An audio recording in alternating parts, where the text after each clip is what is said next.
Welcome to the ATA podcast, where we talk to former elite athletes sharing their insights and wisdom derived from successfully transitioning into life beyond the game. Very warm welcome to the Athlete Transition Accelerator podcast. Unfortunately, Carl can't be with us today, but I'm delighted to welcome Dylan Moscovitch, a former figure skater, a man who's competed in competitions all around the world, multiple accolades, on the international stage for over a decade, 6 world championships, a silver medal at the Winter Games with Team Canada in Sochi. So a lot to unpack here. Dylan, a very warm welcome. Thank you very much for taking the time to join us on the podcast today. Yeah, thank you, James. It's a real pleasure to be here. I'm really happy to be having these conversations, and grateful for the work that you and Carl are doing to help athletes such as ourselves, with this journey of transition. Well, thank you very much for saying that, Dylan. And you probably know a little bit about our format. We're going to be talking about life beyond that professional athlete chapter. But with each and every guest, we always like just to reverse time a little bit, go back into that chapter of your life and ask you to pull out one or two of the memories that now you've retired from figure skating that bring a real sense of pride. I know there was a huge amount of competition that you've engaged in. Before you actually answer that, on our research, it said you were ice skating at the age of about 13 months. Is that correct? Did you start that young? Well, I happened to be on the ice by circumstance at 13 months old. My mom is actually from South Africa, right? And my dad took her skating on an outdoor rink. I was 13 months old, and that skating rink wouldn't allow me on the ice without me having skates on. Right. So they rented a pair of those, bob skates, the double bladers, and I just started walking, and they put me down, and I started walking around the ice and loved it, and would always beg to go skating. Wow. And so it just kind of, became this thing where I would want to go skating, and then I would be cold because, outdoor rinks. And then they'd bring me inside, and I'd cry to go back out. And then someone told my mom at that outdoor arena, oh, there's an indoor arena down the road in the community. And she took me, and that's where I started taking lessons at almost 3. Wow. I love it. Well, they say start young. You can't. I was going to say, were you actually walking? You've said just started walking and straight onto the ice. No, I love it. But sorry, that was just a tangent I took us on there. But going back to that chapter that then you established as an Olympian and all the things you experienced, what 1 or 2 memories stand out for you when you look back on that element of your career? Yeah, it's quite a challenge to boil it down into 1 or 2 memories. There's the obvious one, and I'll start there, which is the Olympic experience. I decided at the age of 5, so I'm told, my mom said, she asked me if I wanted to go to the Olympics, and I said, Olympics. And I guess that kind of ignited and activated this tunnel vision toward an Olympic Games. And it took me 24 years. I went at the age of 29. So a little bit later in my career for my Olympic journey or experience. Mm-hmm. And it was incredible. It was, in many ways grateful to have gone to in my career, because I'd acquired a lot of experience and wisdom. It was magical. I was able to be really present and choose the mindset I wanted to compete with. And I would say I was about as close to, being fully in the moment and fully prepared and executing to the best of my ability as more or less. And so experience of winning a medal, the first time there was a team event in figure skating. So I was side by side with a lot of my peers who I had spent most of my career with. It was quite a magical moment. And one that, I'll carry with me forever. And that's like the fairy tale experience.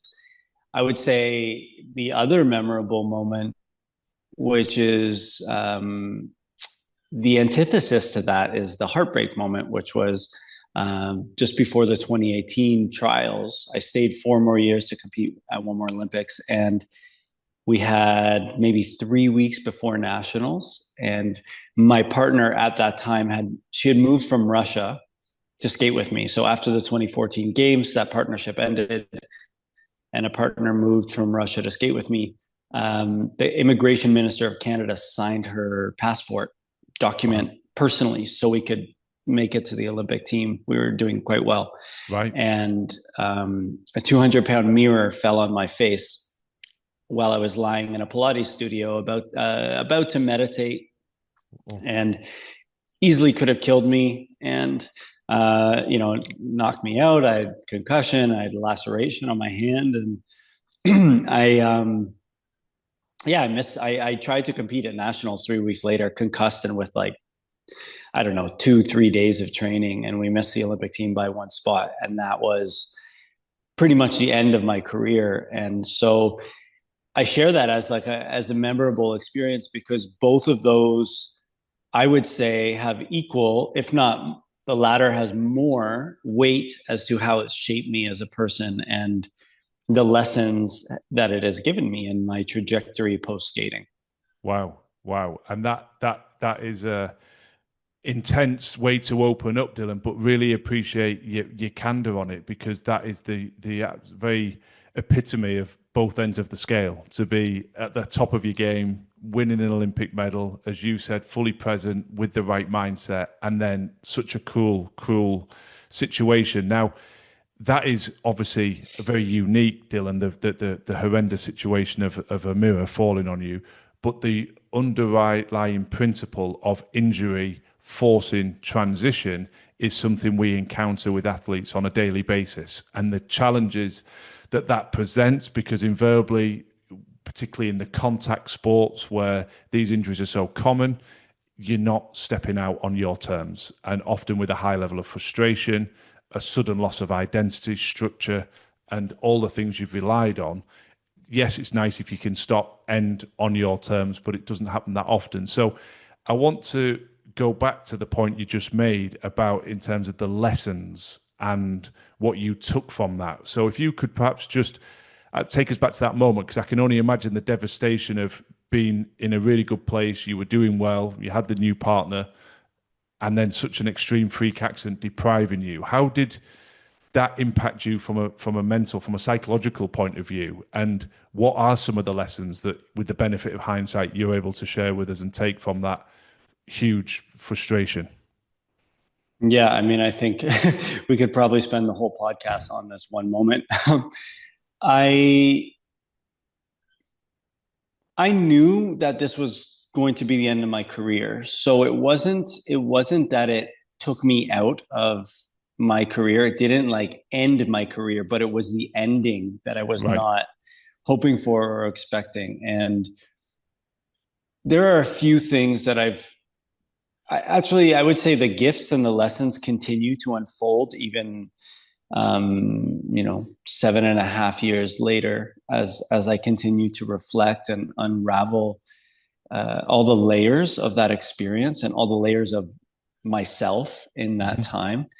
Um, in a metaphorical, symbolic sense, a mirror falling on my face often really speaks to me around like, what was I not looking at within my reflection? And, Right. the most obvious thing for me is that I was quite frustrated and angry at that time in my life, in my career. I was impatient. I was having, struggles with my perspective, and was having a hard time allowing myself to enjoy the process. I was Mhm. very stuck on results and feeling like we weren't where we needed to be. And so, even though that's a bit of a metaphorical lens, it's Mhm. really given me a lot of pause and reflection as to what kind of energy was I creating in my life? What kind of environments, both internally and externally within my skating partnership and the greater environment of my training environment, what kind of ecosystem was I contributing to? And how did that affect the ripples throughout my life Mhm. in those moments? And, I think when I look back, it in many ways was responsible for the trajectory of my life after sport. Okay.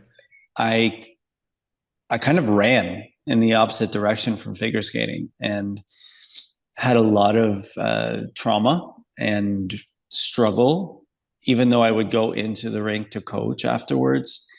And I did a decent amount of broadcasting afterwards. I really struggled with my relationship with skating. And so, in many ways, it started that experience started pushing me in a different direction. I started with acting and broadcasting and screenwriting and just looking for different ways to express myself.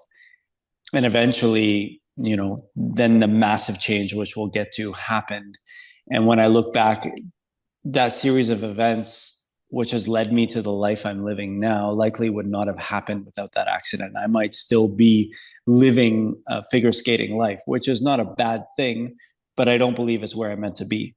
Mm. Well, obviously you've left it open for where we're going to go next, and I don't want to take up too much time because listeners will be thinking, okay, where's Dylan going to take us here? But that principle, I think, is an important one. I really appreciate your candor and opening up like this. It's a fascinating story, but the principle of trying different things is a theme that comes through a lot, and you've touched on things in quick succession there: elements of coaching, elements of broadcasting, still being connected to the sport, but exploring where you wanted to go. So I suppose the logical next question, Dylan, is where has it taken you from there? Because you intimate there, perhaps you're not, is it right to presume that you're not involved in coaching anymore or connected through the broadcasting, or do you still do elements of that? Where are you now? I sense you're going to take us into that next step. Mm-hmm. Yeah, I'm slowly navigating this reconnection with figure skating and sport in a bigger Okay. way. I've always had somewhat of a connection through doing mental coaching for Hmm. different athletes, young athletes, even some older athletes, um, bringing in this experience that I've had. Throughout my athletic career, I worked a lot with different modalities, working on the mind. An avid martial artist throughout my career, which helped me immensely. And then afterwards, when I went through this transition and I went into acting and I started discovering different aspects of emotions and the human experience, it really started to crack things open. And then eventually I went through, what I like to call like an existential crisis or a dark night of the soul. And it really catapulted me in a different direction. I came down to Costa Rica and started exploring different modalities of healing with indigenous wisdom and earth medicines, natural medicines, and psychedelic medicines, and exploring my consciousness, really investigating what are my patterns, what are my attachments, what are my attachments to certain identities, and how can I free myself to really just I am without this Dylan that I've created and that I'm so stuck on. Who am I at a more soul level, and how would that intimacy with that version of me guide me to really my life's purpose?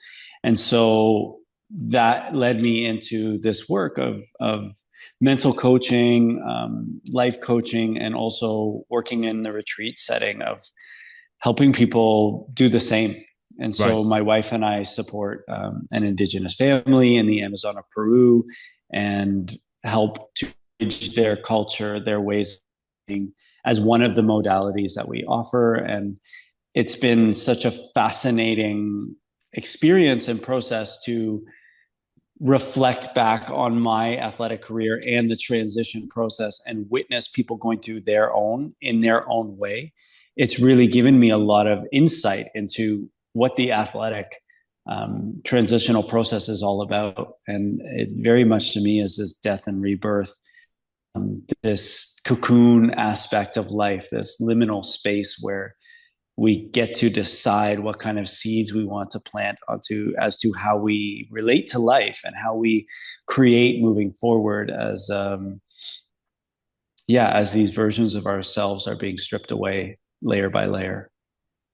It's fascinating, Dylan. I'm listening to you and I'm thinking, wow, there's there's transition, and you're really stepping into some new realms. What you've done and the things you're talking about and working with the families in the Amazon in Peru. Wow, good for you and your wife. It's truly fascinating.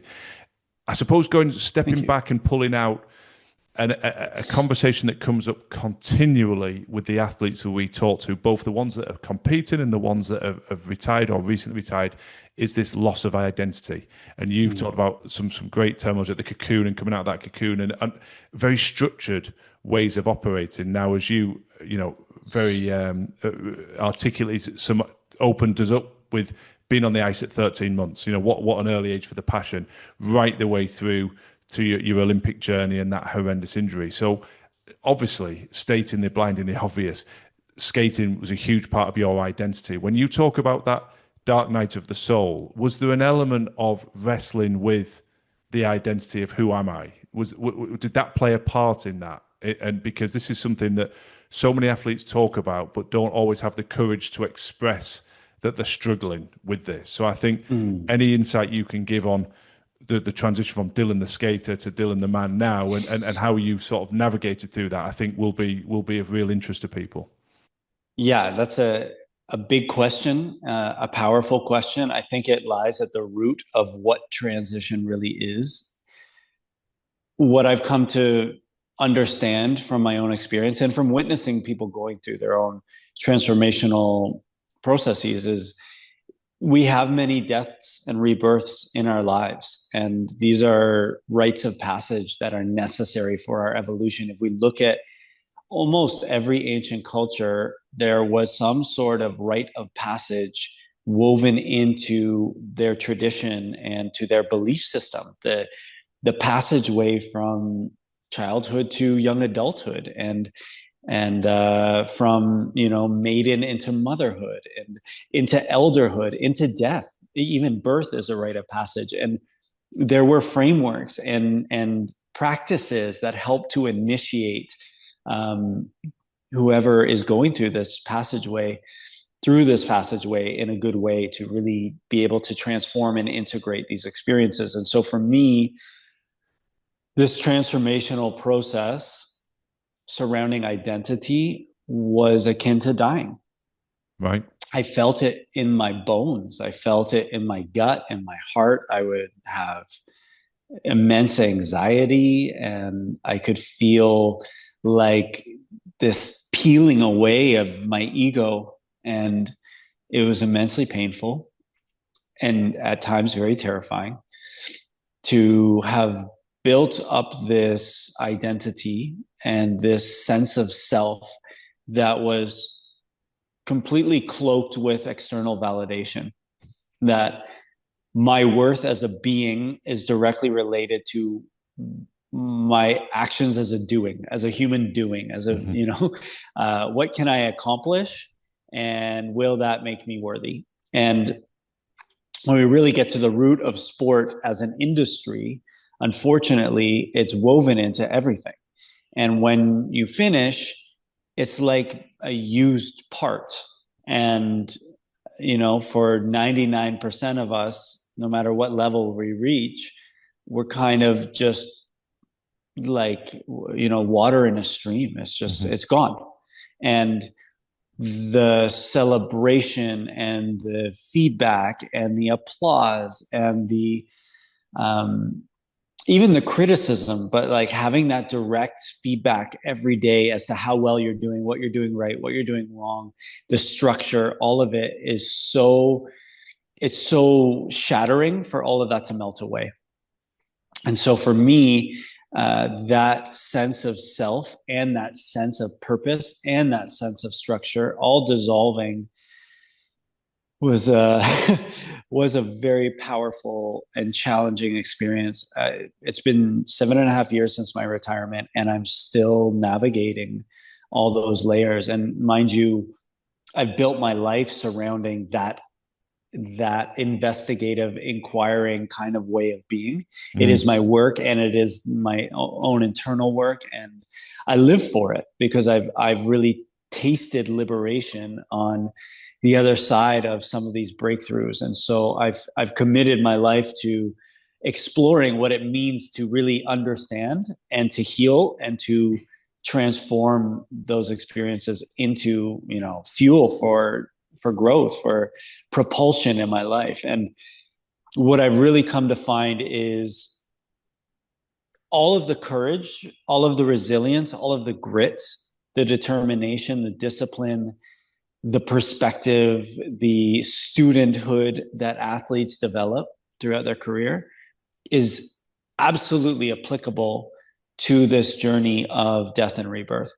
And while it's in many ways can be more frightening because there isn't that physical outlet to push through where the mind can go into that flow state and become kind of silent and just lean into that as a way of escaping the intensity in the mind.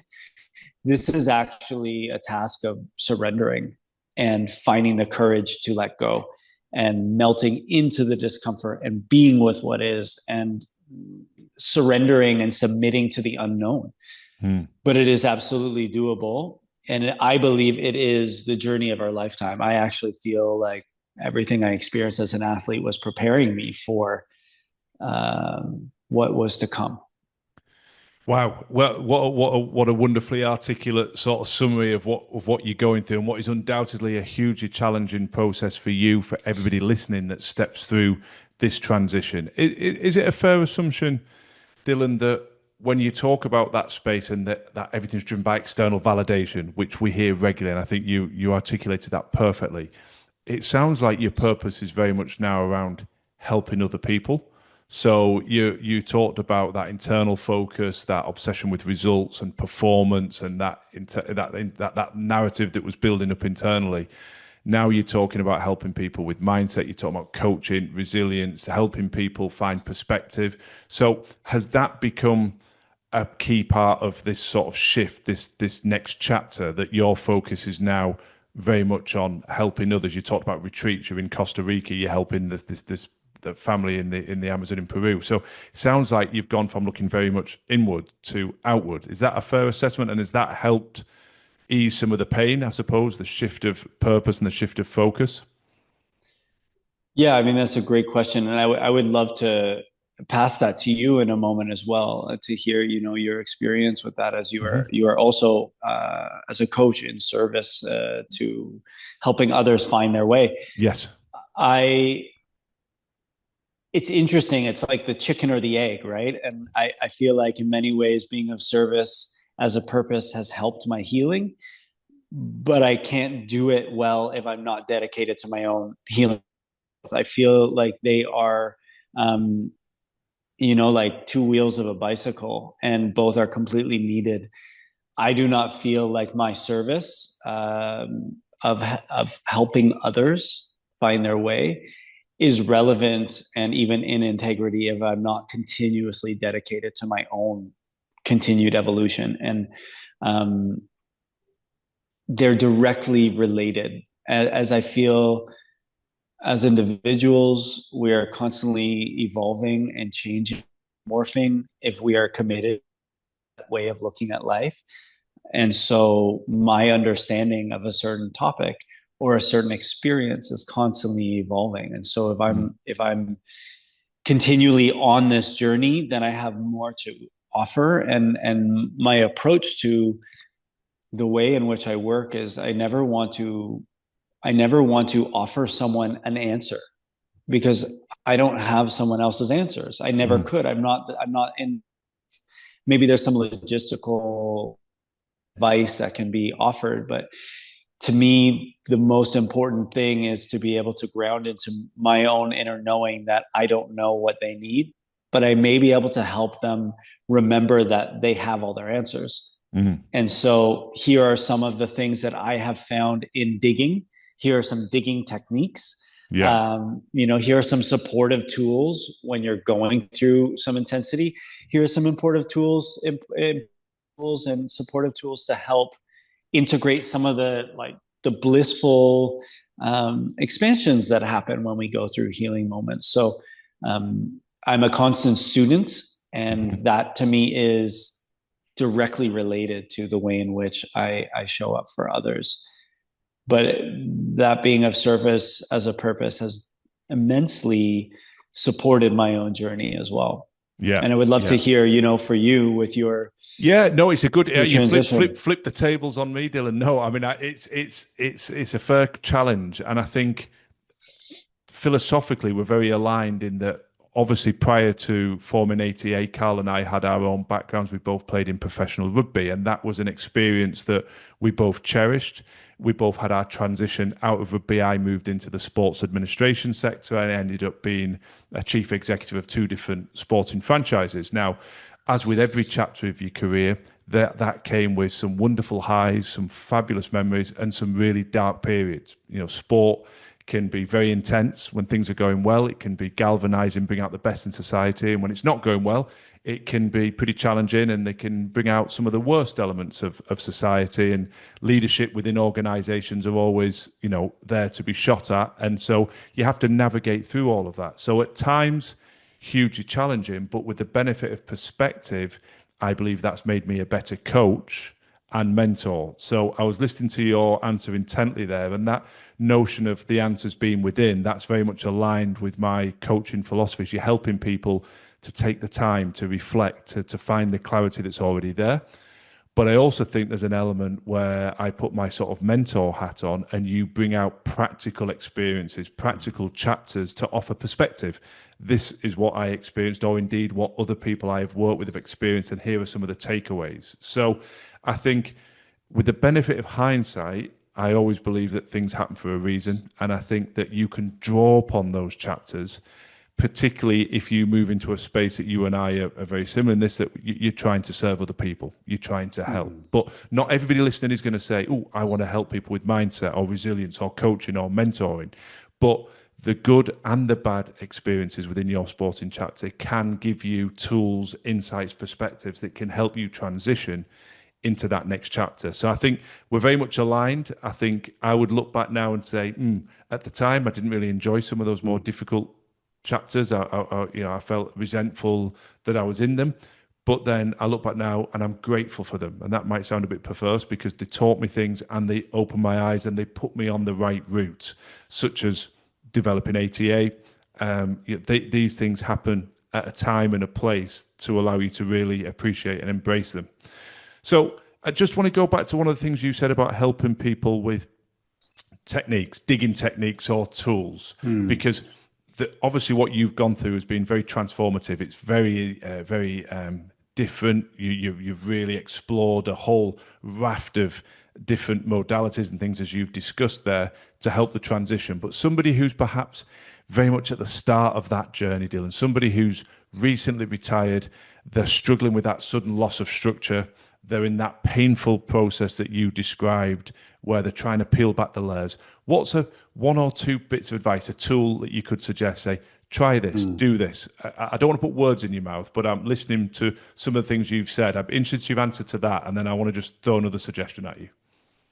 Yeah, thank you. And thank you for the way in which you have transitioned your experiences into being of service to others. I appreciate the work that you and Carl are doing for athletes in the greater athletic community. Thank you. Yeah, one thing, well, you mentioned mentorship, and even within, if we're going to refer back to the hero's journey, there is that pivotal moment where a mentor comes into, or a guide comes into the cycle that the hero goes through. And having a mentor, a coach, an ally that one can share with and feel safe to share with is immensely helpful. The weight of internalizing and suppressing and avoiding our experience actually causes dis-ease in the body. If you look at the word dis-ease, it's a lack of ease, and it creates almost like a dam of energy and emotions that want to flow, right? Like another play on, I love playing with words, but emotion is emotion. It's energy in motion. And when we suppress our emotions, we cause stagnancy, which is what leads to dis-ease. And if you, there's a a well-known doctor from Canada. Actually, his name's Dr. Gabor Mate, and he's kind of positioned himself as a trauma specialist. And one of the things that they've seen with trauma, which is actually known in many ancient cultures for a long period of time, is that trauma is stored in the body. It comes out, even massage therapists say the issues lie in the tissues, and the somatic expression of emotions and experiences that haven't been felt or released, they pop up in the body. So one thing that can be really helpful is to just sit and get to know the body. As athletes, we have a relationship with our bodies where we're dedicated to it being healthy. But for many of us, and I'm not going to say all, but for many of us, it was a relationship of, I need to keep you healthy so you can do something for me. Like an enslaved relationship, and the ego was pushing the body to accomplish things that the ego needed. In this relationship of reciprocity, as a way of looking at the body, it's asking the body what it needs. It's saying thank you for everything it's done. It's taking moments to stretch every single day, and then in those places, like for instance, I like to practice yin yoga. That was a huge help for me in reconnecting to my body in a new way. So spending time in a stretch and listening to what my body's telling me through the nuance. Have I ever really listened? What is my body saying, and how is it teaching me as a reflection of how I relate to myself? And so the body is a great practice to come back home to oneself. It is where we exist, in our home, I believe. So that can be really helpful. Nervous system regulation is essential. When we're used to high energy, high pressure, high tension, and also, for some team environments, when we come out of these places, we can be in a sense of isolation.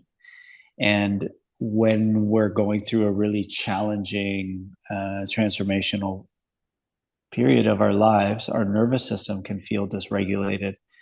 So, finding ways to regulate the nervous system can be really helpful. Eating healthy, drinking enough water, getting enough sleep, noticing, what we're putting in our bodies, but also what we're putting in our minds.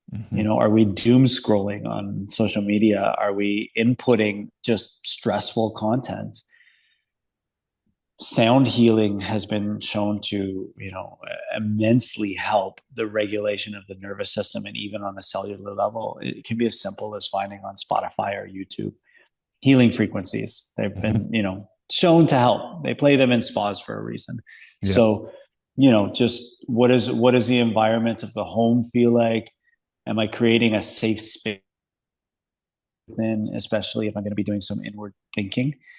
Creating that, like taking a bath with Epsom salts, with some candles and some, music that helps to regulate the nervous system, bringing a sense of calm and safety into being in the body, and then starting to explore, having a journal and working with the journal as a best friend. If you don't like to write, you can use your selfie video as a video diary, and really practicing what it feels like to open up and to share and to let it go. We say, like, to let it go, to let it go, put it down to put it down, and these things I've found to be immensely helpful. And then understanding the breath as probably the most powerful and available tool that we have. The way we breathe is a direct reflection as to how we're holding ourselves and how we're relating to life, right? Like, we can go days without food, or weeks without food, days without water. We can't go many moments without breath. It is, directly related to our present ability to be alive. Even the word breath in Latin is directly related to the word spirit. There is this essence of life force in breath. And so the way in which we breathe is informing our body how safe we are. And there are different breathing techniques, like transformational breath. Wim Hof has a whole breathing system. pranayama, with yoga. There are many different breathing systems that have been studied for thousands of years that have shown to help to regulate the body and also to open up different relationships within the body. And so that can be a really powerful tool to start to explore, really getting to know the breath and how it works. Wow, what a wonderful answer, Dylan. I mean, there's so much in here. I'm scribbling away as you're talking, just to try and keep the track and the thread. But it's so easy to render yourself helpless in this process. I've lost my contract. I've lost my job. I don't know what to do. I don't know where to start. And often we want the cavalry to come over the hill. There's no judgment there. I've been in that spot when you no longer have a professional contract. You've got to enter the next chapter. It'd be lovely if someone could come and say, here's the next job. Here's the salary. The mortgage is paid. Everything is okay. But that period of reflection and looking within, I think, is so important. And everything you've walked us through there, with the exception perhaps of a mentor, and even that shouldn't in many cases cost anything.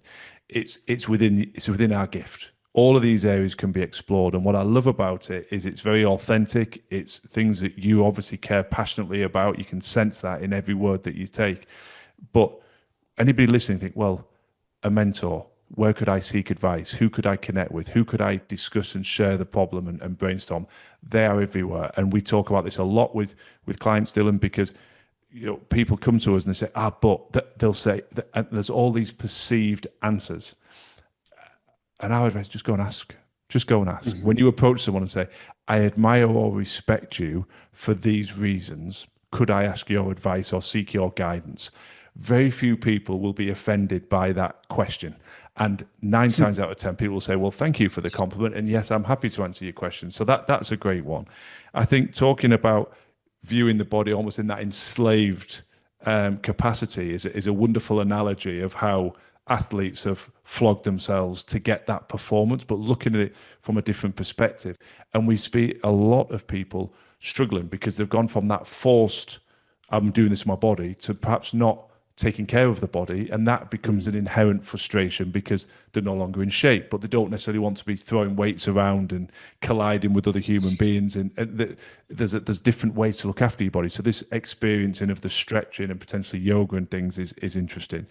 The journaling's an area that I came to late in my career, but I'm a huge advocate of. And so again, Carl and I often talk about this, and I love your phrase to put it down to put it down. Sometimes just that process of taking things out of your head is cathartic in itself to be able to put something down on paper. So again, there's something there that anybody can pick up a pen and a paper. And when you talk about the nervous system, I'm sure people listen and go, oh, yeah, that makes sense. Why is it so relaxing if on the odd occasion you go to a spa? Not everybody's doing that regularly, but there's music, there's candles, there's things happening to create that sense of calm. And so that, again, to buy the Epsom salts, put them in the bath and sit and just take that time for yourself, is there for most people. So what I love about everything you're talking about here is it's very deep, it's obviously very impactful, and it's very much a part of who you are and what you're doing. But people can look at any one of those tips and begin exploring them.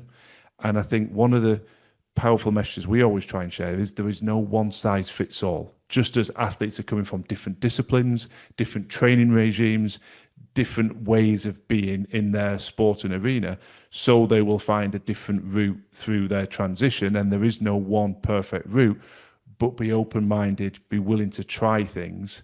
And I sincerely hope that what you're sharing today will pique people's curiosity to say, I could try some of that. I could embrace some of that to ease my transition.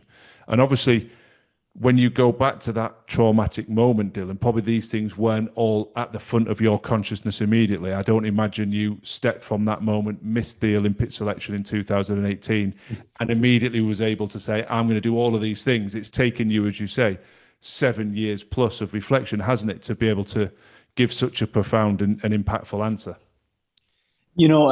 I feel, yeah, thank you for that recap. And if I can correct myself on one phrase, it's let it flow to let it go. That's Right. what I meant to say. Right. Right. One thing, I'm very grateful for is that I had started accumulating some of these practices through my career. Okay. So meditation was a massive part of and visualization was a massive, massive part of my career. Very supportive, and I would say pivotal for my mental game, which I think in many ways was my strongest aspect of my athletic version of myself. Yep. That being said, it was also not as grounded into health and well-being as it is now. And so, yeah, that transitional moment, that moment of missing the games and watching my peers and my friends on TV. And I made myself watch it partially because I felt like that was the noble thing to do. And Mm-hmm. partially because I felt like there was healing in celebrating someone else's success. Yeah, there were a lot of challenging moments that I did a good job of regulating, and many that I didn't. And I turned to blowing off steam, as in a way many athletes do, with partying and Mm-hmm. stimulation, and just like a foghorn, like just blowing it out in every direction. And um, I don't want to say it's wrong, but I wouldn't say it's the most supportive way for long-term No, recovery.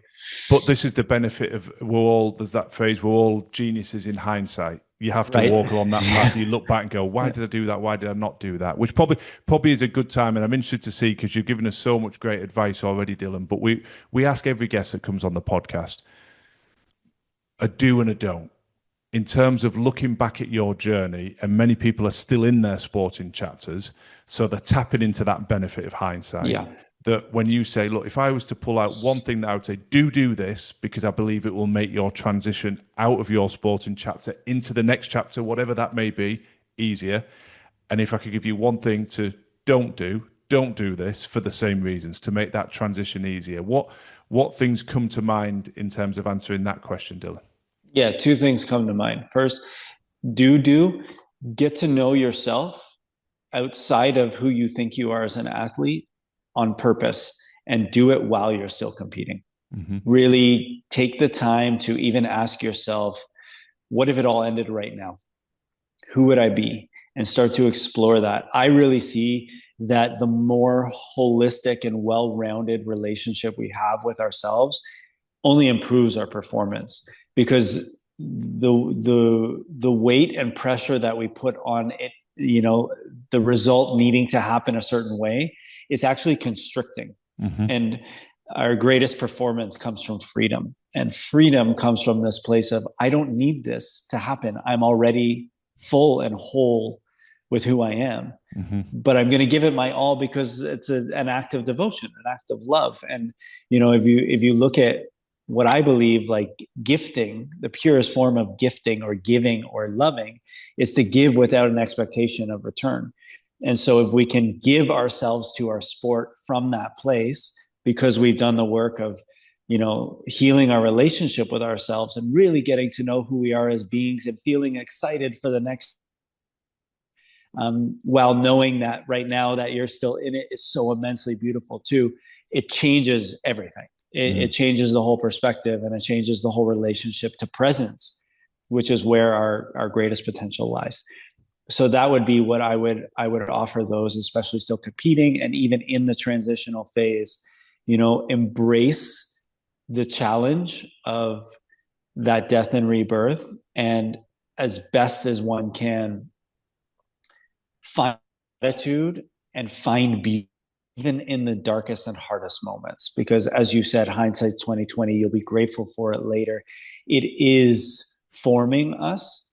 And like an athlete who can find joy in the burn, in the challenge, this is no different. It's just a different arena, so to speak, pun intended. Yeah. And Well I would said. say, No, I love that. thank you. Yeah, the don't is don't. I would be mindful of not giving your power to others, coaches, captains, teammates, parents. Receiving advice is one thing, but having it override your own internal knowing, your own internal compass, your own instinct is a form of self-abandonment, because what you're saying is your own inner knowing is less important and less than what someone else is telling you. And so again, in these moments of competition, when it's just you and yourself in that present moment, the more trust we have in ourselves, the more freedom we have again. And then also going through this transitional period where everything dissolves and you're in the internal void of expansive nothingness where you don't know what's going to happen. That trust in self, that belief in self, that I will find the way, because I believe in my inner compass, will guide us. Mm-hmm. And so, taking advice with a lot of humility and gratitude, and at the same time not giving your power away. Wow. Absolutely. So well said, Dylan. I think really is a pleasure to listen to you and how you bring your ideas to the fore. Quick fire, a couple of questions to finish, and again, there may be some repetition here, Dylan. But again, it's just it's so. Do you want quick fire answers? Quick, relatively quick fire, but the answer, a good answer is always a good answer. So I'm not going to rush you with the way you come in with all the wisdom you bring in today. But the first one is just the best piece of advice you've ever received. So something that was given to you, it could be sport, it could be outside of sport, it doesn't matter, but you're sharing wisdom all the time in this podcast. But just if you had to say, something that stands out in my mind as a really powerful piece of advice that I was given, what comes to mind? Yeah, I have a beautiful friend and mentor who really helped me during a very pivotal moment in my existential crisis. His name is Vyacheslav. And he said, chop off your head. What would happen if you chopped off your head and you were able to act from the guidance of your heart, like your heart and your gut's true knowing? If you could courageously leap in that direction, what would your life look like? And it changed my life. It completely changed the trajectory, because I leapt in a direction that felt like a knowing as opposed to had a rational kind of logistical sense to it. And it shifted the way in which I relate to the choices I make. Like it. Wow. There's no surprise. It's deep and impactful. Everything that you're sharing has got some depth and substance to it. So that's fabulous, Dylan. Now, this may or may not say, obviously you're a student, as you said, you love to learn, you're constantly growing and learning from a diverse range of sources. But is there a particular book along the journey that you're like, oh, that had an impact? You've given us a great piece of advice from a dear friend there. But a lot of people listen to the podcast have always, written and said, ask about books, ask about things that have influenced them, things that we can go and access ourselves and explore on our own journey. So is there a particular book along the journey you've been on that you're like, I'd recommend that one. That was one that had a big impact on me. Yeah, I have a few. The Untethered Soul is a great book. Yeah. Really helped me. It's almost like practical spirituality in a philosophical way. Really great. The Soulcraft by Bill Plotkin.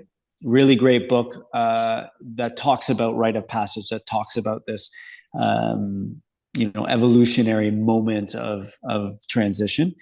Really, really well written, beautiful book. The Way of the Peaceful Warrior and the Journey of the Peaceful Warrior by Dan Millman. Really great books written by an ex-world champion gymnast and his transition and evolution in life. Very beautifully written stories that carry a lot of wisdom and insight as to how one can approach some of these moments. Wow, love it. The Untethered Soul, I've read. The other two I haven't, and you've framed them perfectly. So they'll be getting ordered today. So, Dylan, the whole conversation has been absolutely fabulous from my perspective. I think you've given us a very deep, a very authentic, alternative perspective on transition, and I really admire your candor and how you've opened up and shared that you've had that dark night of the soul, that you're still working on the transition. It's not an overnight fix, but you've had the courage to sort of share so much with us today, and I hope that inspires people to recognize that actually it's not just about the sporting chapter. That's a message that shines through with you in abundance. You've been there, you've done it, you've been in the Olympics, you've won medals, you've been in 6 world championships, you've skated all your life. If anybody was going to have a wrestle with identity, it was you, just for the sheer duration and volume of time that sits in that chapter. And yet here you are, despite the cruelty of that accident, finding the peace and the fulfillment that you evidently have and that shines through. So I sincerely hope that people have taken a lot from this. I've certainly taken a lot listening to you, and it's been an absolute pleasure talking to you. So I just want to thank you very much for your time. Wish you the best of luck in Costa Rica with everything that you're doing. And I'm sure that people will be wanting to reach out and connect with you as a result of this episode. So if they do want to do that, Dylan, what's the best way to find you or to connect with you? Is it LinkedIn? Is it a website? How do people make that connection? Yeah, thank you, James. Thank you for your kind words, and again, for this work that you're doing, and this allyship in helping athletes find their way. And yeah, I'm in the process of launching a new set of programs for athletes called the Liminal Way, and I will have a retreat that I'll be releasing the dates for soon, designed for athletes, some online programs, and some coaching for athletes in various stages of their career. But yeah, I can be found on LinkedIn with my name, Dylan Moscovitch, on Instagram, dylan.moscovitch. My email, dylandmoscovitch@gmail.com. And my website is dylanmoscovitch.com. Pretty simple. There we go. Dylan Moscovitch, put that in, you're going to find yeah, it. There you go. You'll find me. You'll find me. Yeah. And I would love to say I'm very open. And, if there's any way I can support an athlete or anyone going through a major transition. I've worked with actually some concert pianists as well, which has some really beautiful correlations with the experience. Yeah, I'm open and available. I'm very passionate about this topic and this work, and I love to have these conversations. And so my own podcast is in the works as well, and fabulous. Would love to chat with you about having you guys on it one day. And, yeah, delighted. Really uplifting all this work that you guys are doing, and grateful that there are many of us that are feeling the call to support in this way. I really believe that athletes carry so many beautiful gifts as leaders for our world beyond their competitive days. And so helping that realignment and that healing, that trajectory. I'm going to rephrase that. Helping athletes come home to themselves and finding their way from their true purpose, and being in alignment with that is such a gift to not only them but to all the lives that they'll grace. So I really am grateful that you guys are doing this work as well, and happy that we're uplifting one another.